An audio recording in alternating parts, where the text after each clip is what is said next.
Two property investors challenged themselves to convert their very first HMO property, doing all of the works themselves and buying the property at auction just before Christmas. Did they manage it? We've come up to Manchester to find out. Let's hope it's the right one.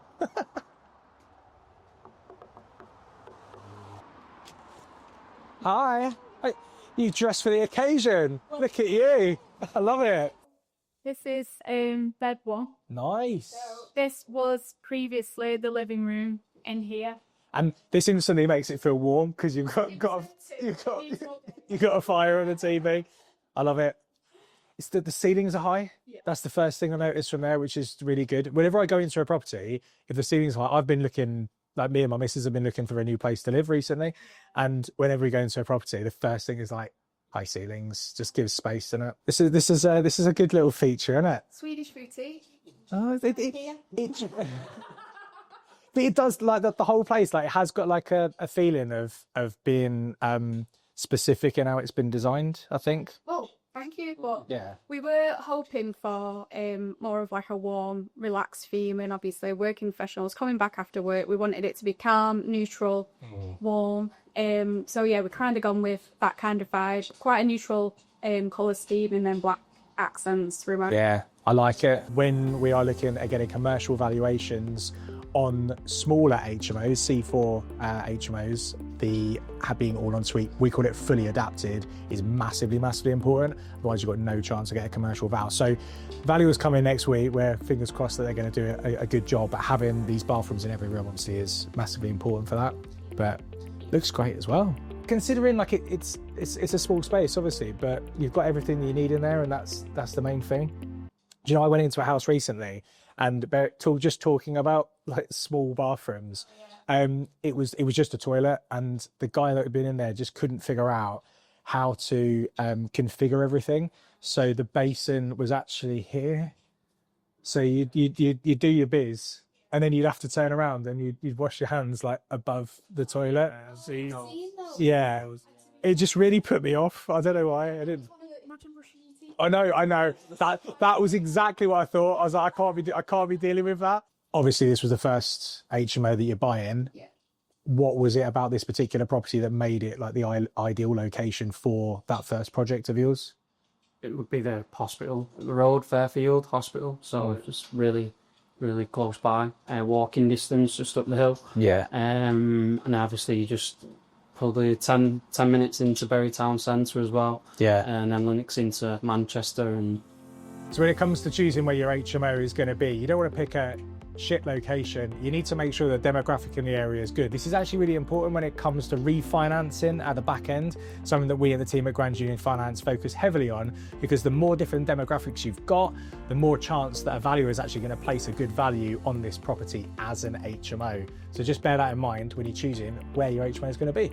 When we had the initial plan for like how long the works were going to take, how long was the initial plan for? I think we said 7 months, didn't we? Yeah. And in the end it was 9? Yeah. Well, so yeah, it's probably a little bit longer, wasn't it? I think it's really, really important, the point of the timing that you allow yourself for the bridge. So on this, we were discussing originally, like how long would we actually need this bridging loan for? Because obviously the more months you take it out, the more months worth of interest are going to be deducted, and the bigger deposit you need to put in, that kind of stuff. But I was saying, look, make sure you add that contingency and go for the full 12 months on this, because even though you might be able to do it in 6, and then really the refinance shouldn't take more than 2 or 3, worst case scenario, you know, that buffer of 3 months, you might think that's a lot, but it isn't. It can quickly, fall away when things start to go wrong, don't they? Yeah, definitely. I wouldn't go for anything less than 12 months, definitely now going forward. Plus as well, you're still waiting for the valuations coming in, the remortgage to go through. So it's not just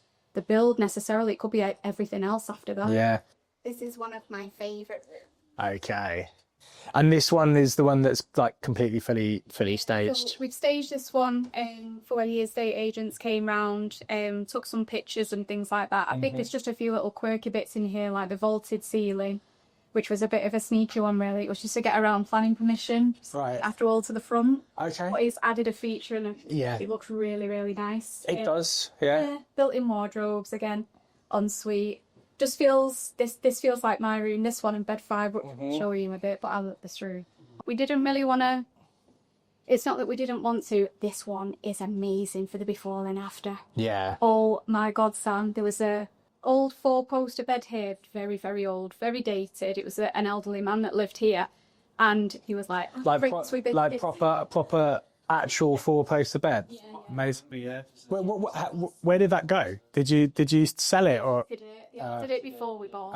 Okay. Oh my! It was full of treasures. It was It was like Aladdin's cave. In this house, you walked in and there was just stuff everywhere. It was like a little bit of my dream in a way, because I love having a bit of a nosy round. Yeah. But I made it like, wow, how many elephants, like ornaments can you fit in one house? It was amazing.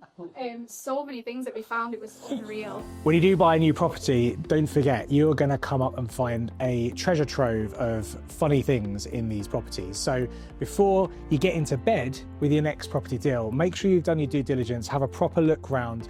Peek under the floorboards, into the ceiling, and just make sure you know exactly what you're getting yourself in for before you make that purchase. We've been going in order as well, haven't we? We have, Yeah. This one feels bigger. Yeah. Yeah. Similar. I feel like in properties like this, people forget about those little tiny things that make like everyday life just that little bit more easier. Like my analogy is, it's like going to a party and there's nowhere to put your coat. Like the party might be that would be like having no bed. But like if you go somewhere like to a party or a bar or something and there's nowhere to put your coat, like for me that's annoying. But the place could be incredible, but it's the little thing that has annoyed you. Plus, as well, a lot of people work from home nowadays as well. If you do get working professionals, a lot are working from home. We've got 6 bed. There's potentially 6 people on it all at once, and it's just something that we couldn't compromise on, really. They're all directly wired, the TVs, to the router as well. Oh, perfect. They're not just relying on Wi-Fi.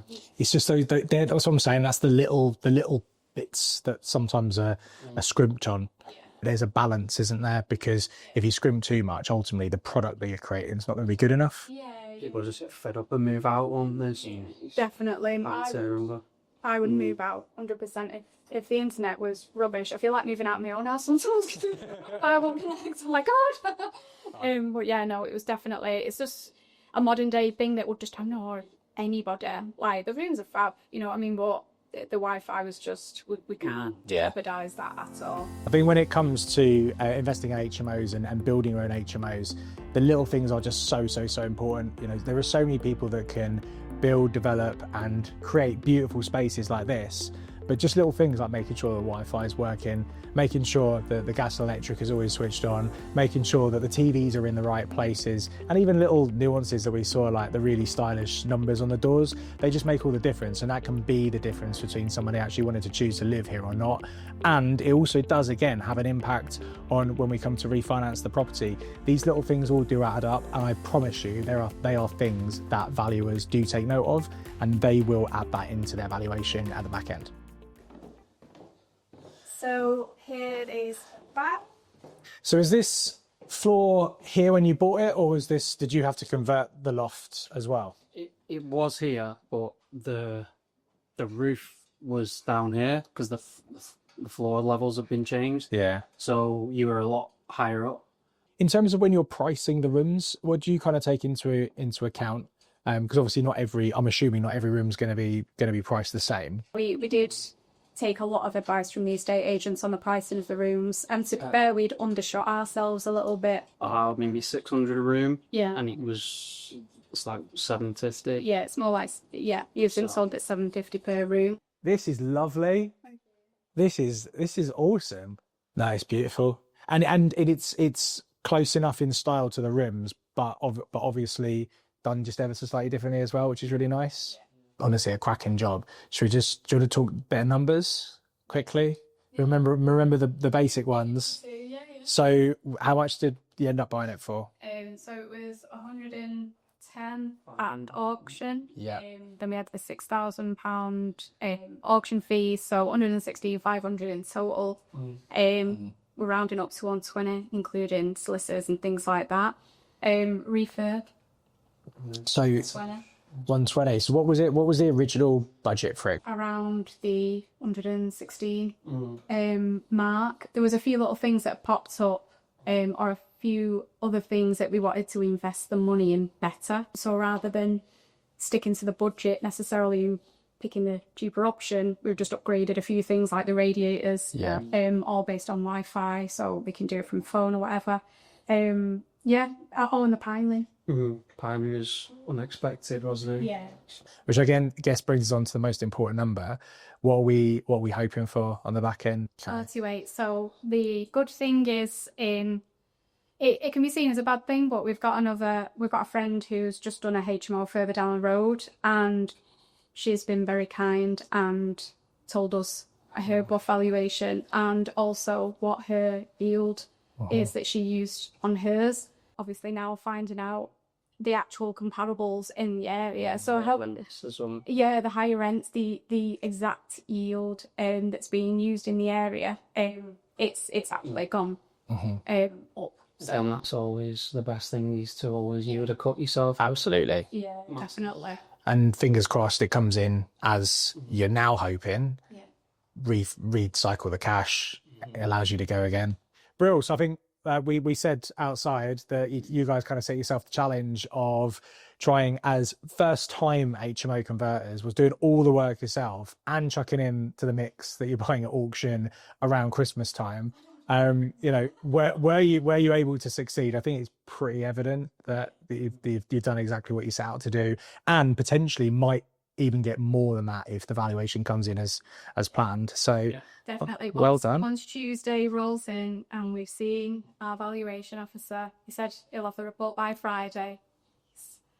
We'll all be celebrating. Well, I'm looking forward. I won't take it away because obviously Val's doing the refinance. I won't take it away from him. I'll let him give you the good news when it inevitably comes in. Amazing. Well, thanks for showing us around. Yeah. So as you can see, this place is absolutely awesome. And I've got to say, being part of it throughout, I didn't believe that it was going to get to this kind of standard. So bearing in mind, all work done themselves, first time HMO, it's absolutely outstanding. And said at the beginning, it was a bit of a challenge. I think they've absolutely knocked it out of the park.